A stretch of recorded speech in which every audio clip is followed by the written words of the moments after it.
Hello. Take a few weeks off and I'm back again. Second chat of the day, second sharing.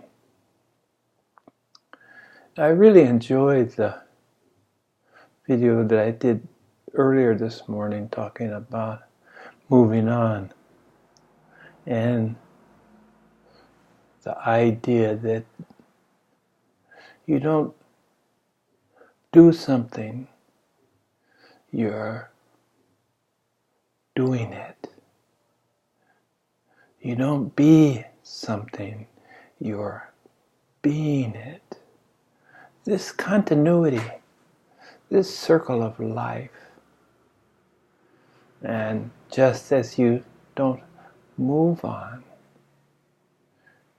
you're always, or should always be, moving on.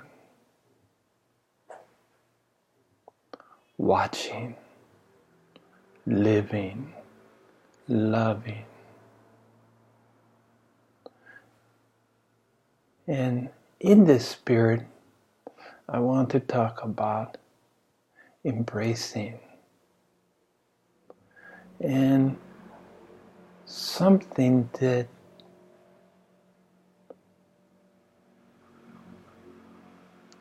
touches me deeply is anonymity.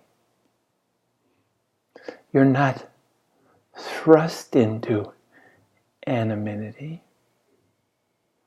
Some people are called, some operate best under the radar. Some are front and center, lights, action, center stage, while others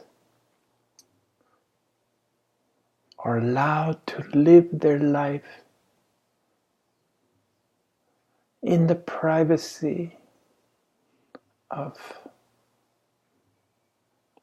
anonymity.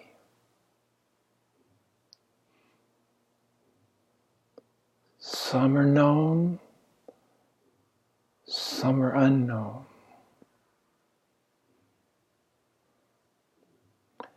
And always being unknown. Not in the spotlight. Escaping the confines of constant surveillance, which includes judgment for better or worse, rating, evaluating. And it always seemed my due that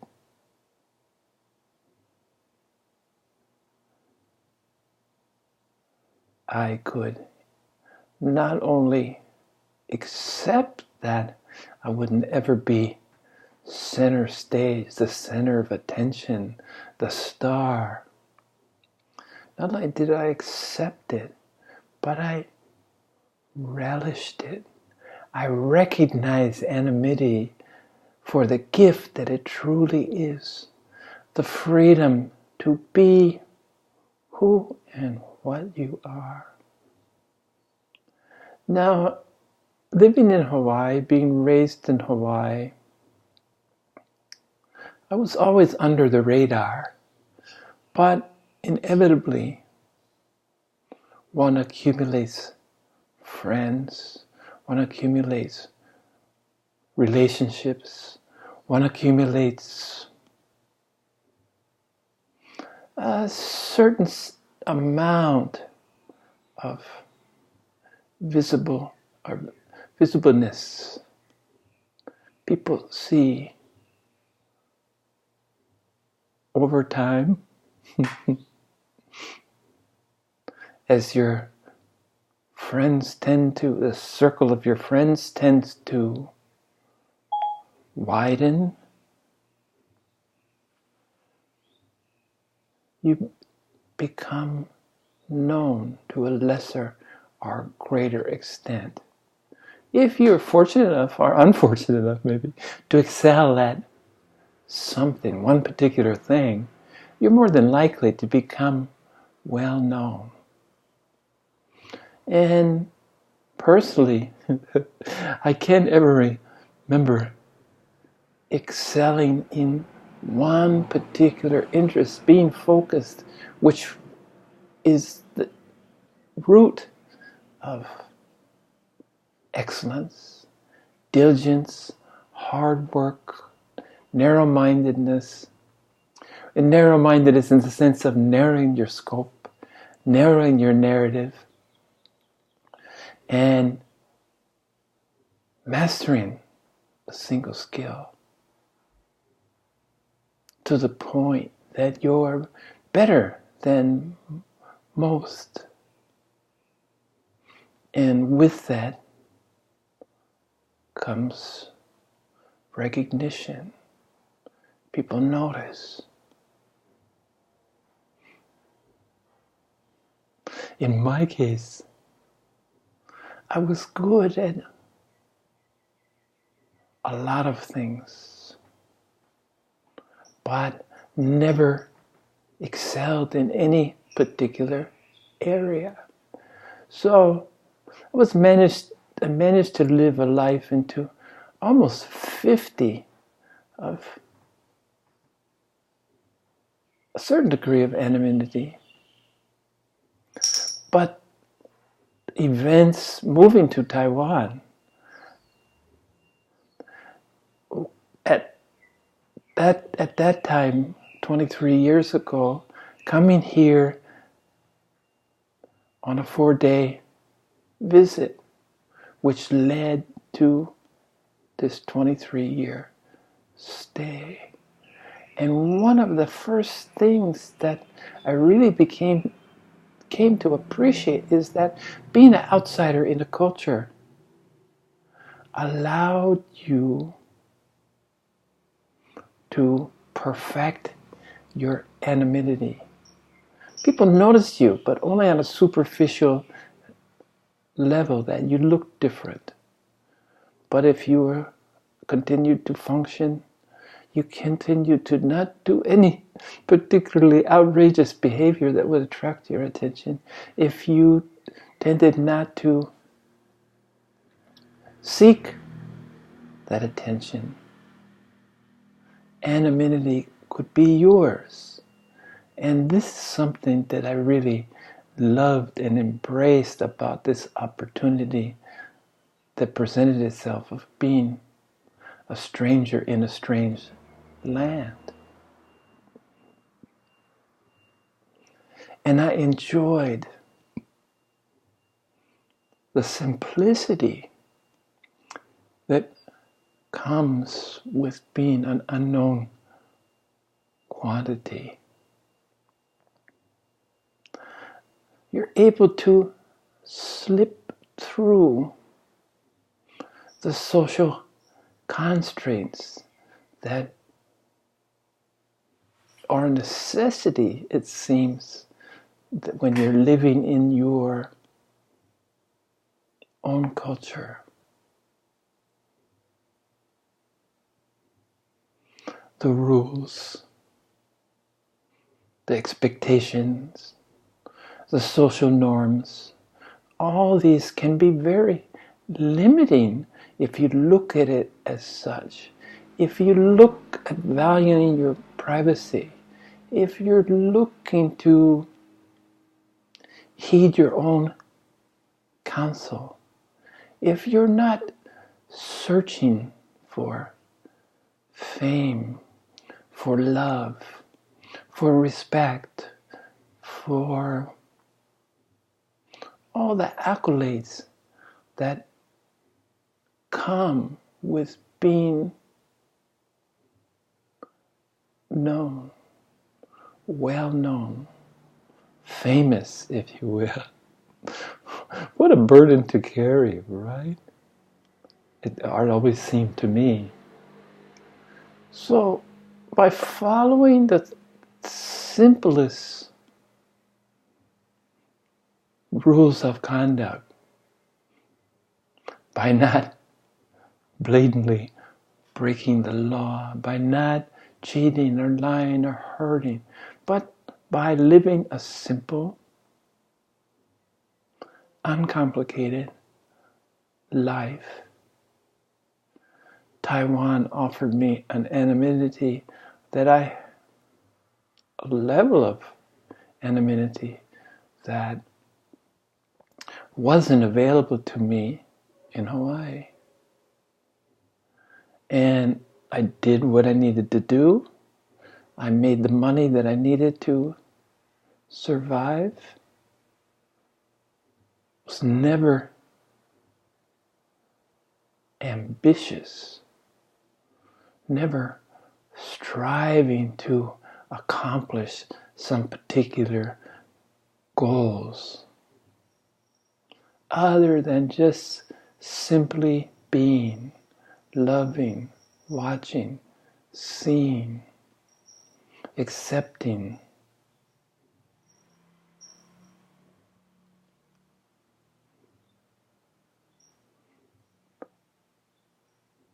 Life as it found me. By going within, by appreciating solitude, by primarily being alone without suffering from any aloneness or loneliness, enjoying the simplicities of life.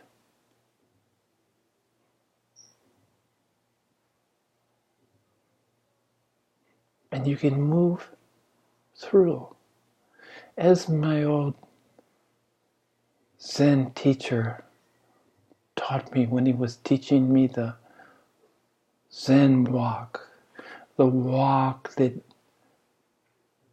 you could walk through a crowd without attracting any attention. The walk that really is the basis for all martial arts. And the tradition that I was studying, Renzai Zen, among other things. Cha Dao, the art of tea.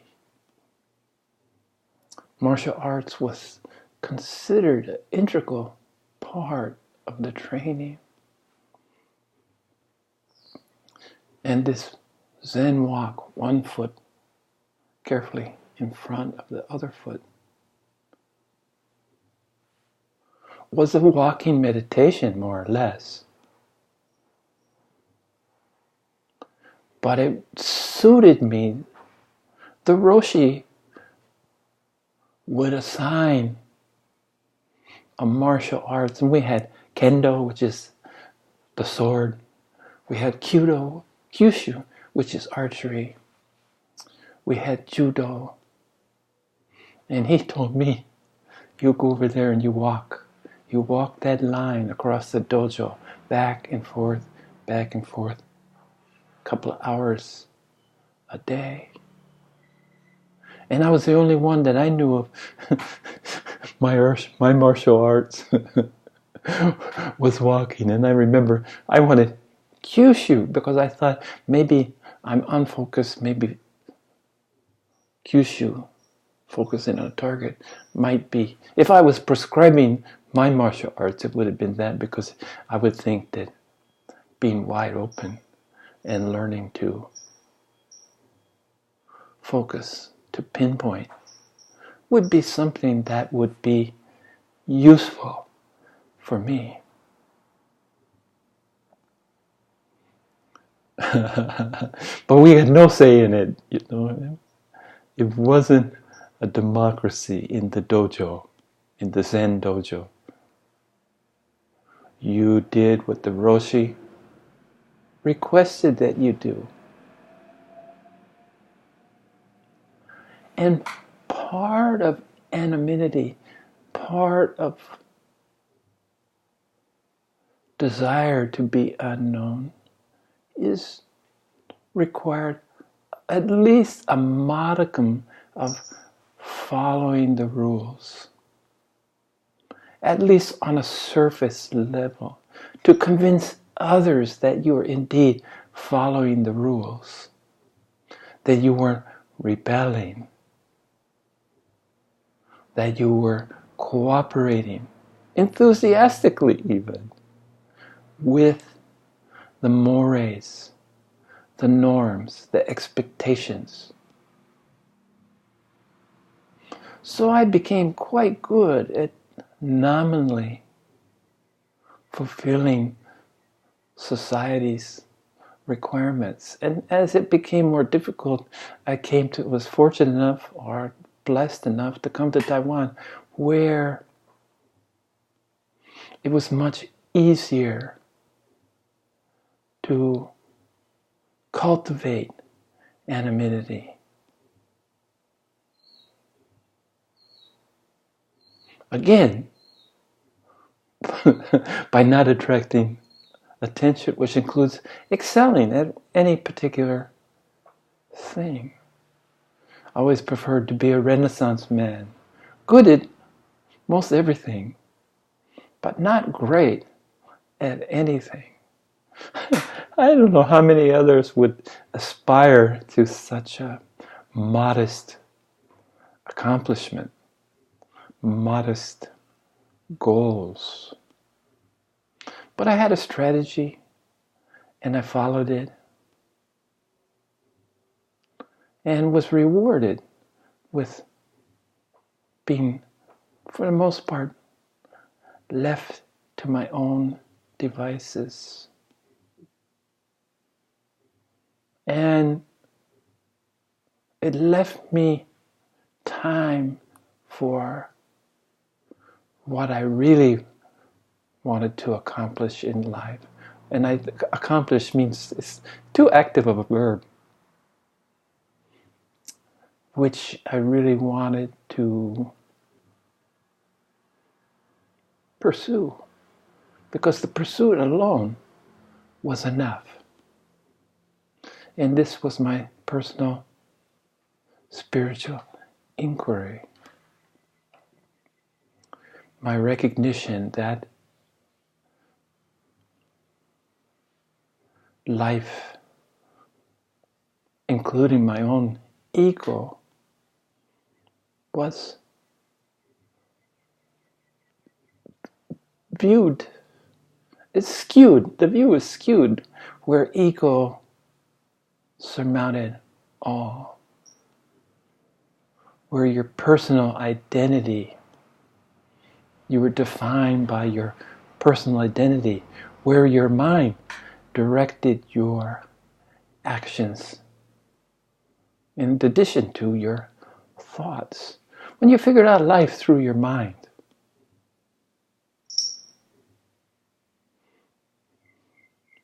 when you were in the process of judgment, when you were in the process of being attached to whatever, people, places, or things, doesn't matter. The attachment's the same, just the game, the name of the game is different. If you wanted to make an impact, if you wanted to give back to your society without the necessity of recognition, without the necessity of huge monetary rewards, you could. I was able to teach at the university, and I used no matter the subject, I used every opportunity that I could to help grow young minds so that they can invoke their own self-inquiry without ever preaching or proselytizing or even giving any opinion on almost anything. to help them to question, to help them to consider what might be best for them, instead of listening to the pundits, to the parents, to society. Find your own way.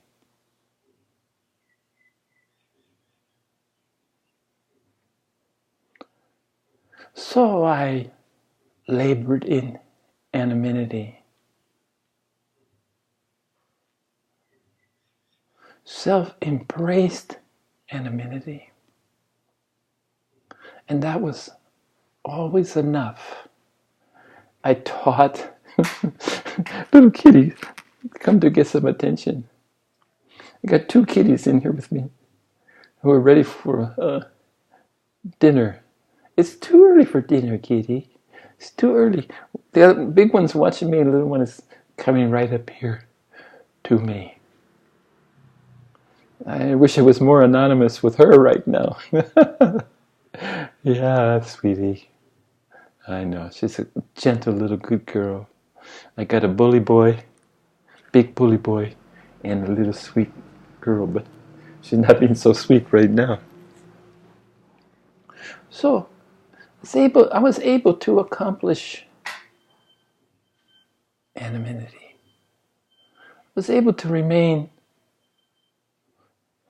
fairly unknown. I did make an impact, or at least I like to think. I certainly made an effort to help and to give at every opportunity without ever asking. And that's why a gift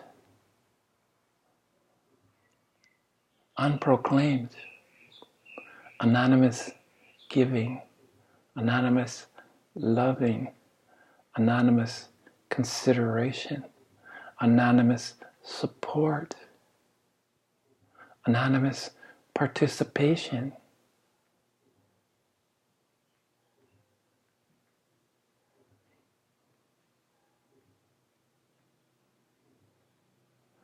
Until after experiencing my own, or after, or in the process of becoming, in the process of remembering what we've always known, in the process of gaining equanimity, in the process of dismissing duality, in the process of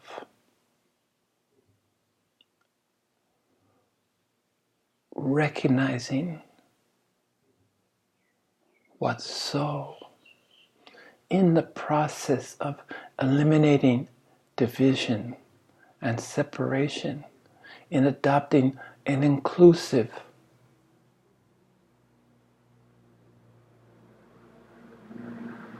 attitude, demeanor, expectations to those in my immediate vicinity, and expanding, learning to embrace the spiral, the spiraling, which is truly the song of the universe. Everything spirals. And interestingly enough, direction is not important. There's no up or down. It's just inclusive spiraling. But in the process of the initial awakening process of seeing that, of becoming, of being a baby Buddha, in my parlance that I adopted for lack of better terms. Just as when we come into the world, we start at almost zero, even though we have the form and already nurturing the capabilities through our society, through our parental guidance. But essentially, the inside work is yours and yours alone. If you question, and it becomes, if you are questioning nature, and you question authority, you question yourself, you question everything until the time comes when you find yourself without questions. When you get to this point, when you are remembering and not forgetting. When we're born, we forget to remember. Remember who and what and where and why and when and how of us. The stuff of us.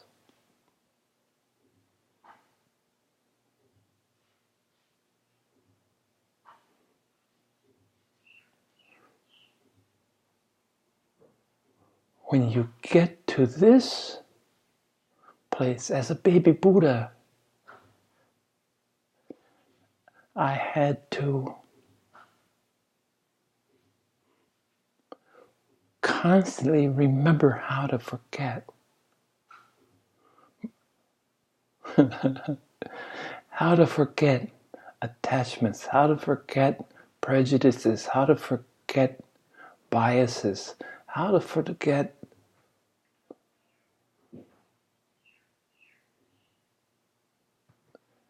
even the act of seeking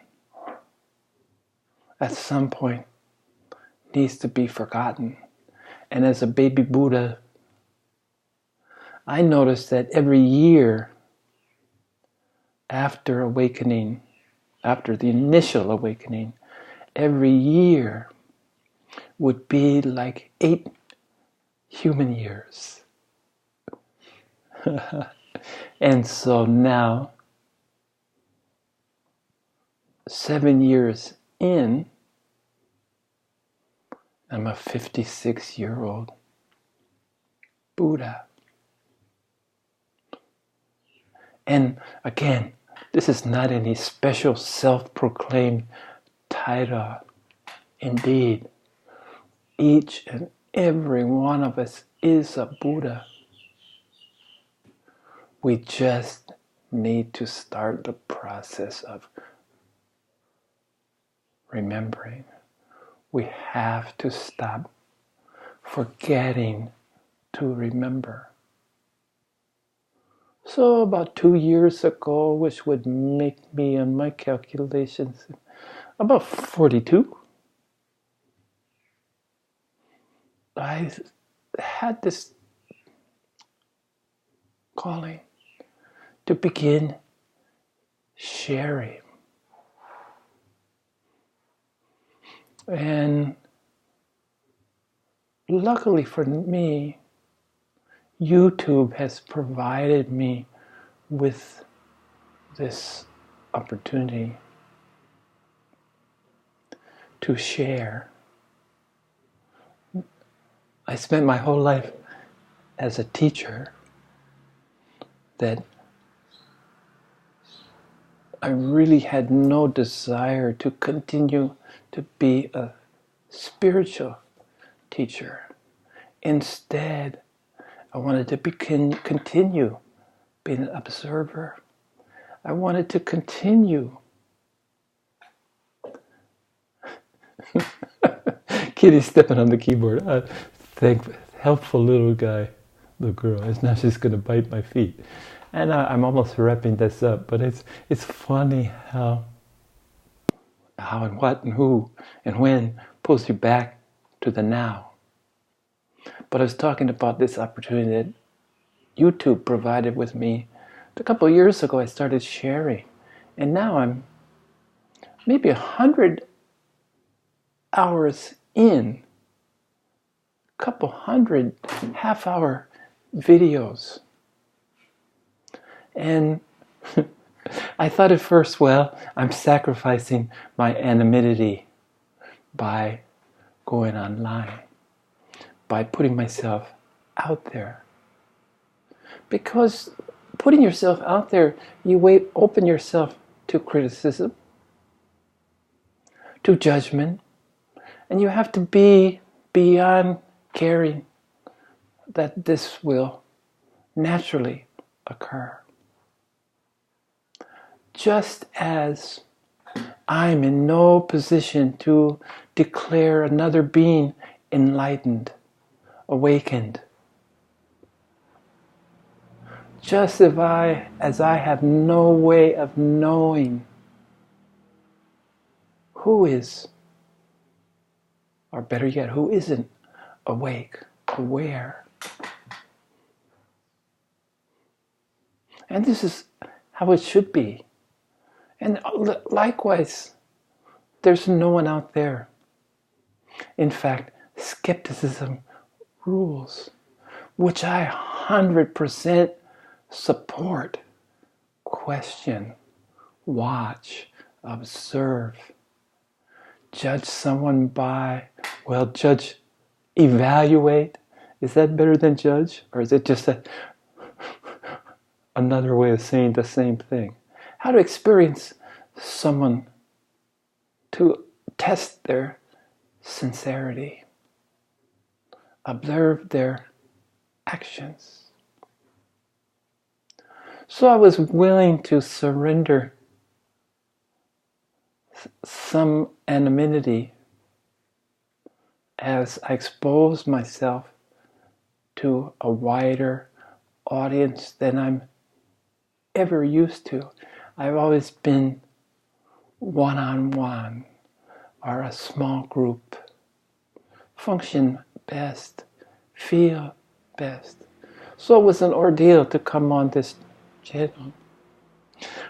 But the humor of this situation doesn't escape me, because I've been able to do this without surrendering an iota of my anonymity. I remain totally anonymous. My messages reach so few, but this doesn't alarm me or bother me in the slightest. My goal is simple. If I reach one soul who can take away anything from my efforts that's useful or valuable, I feel successful. I feel useful. I feel helpful.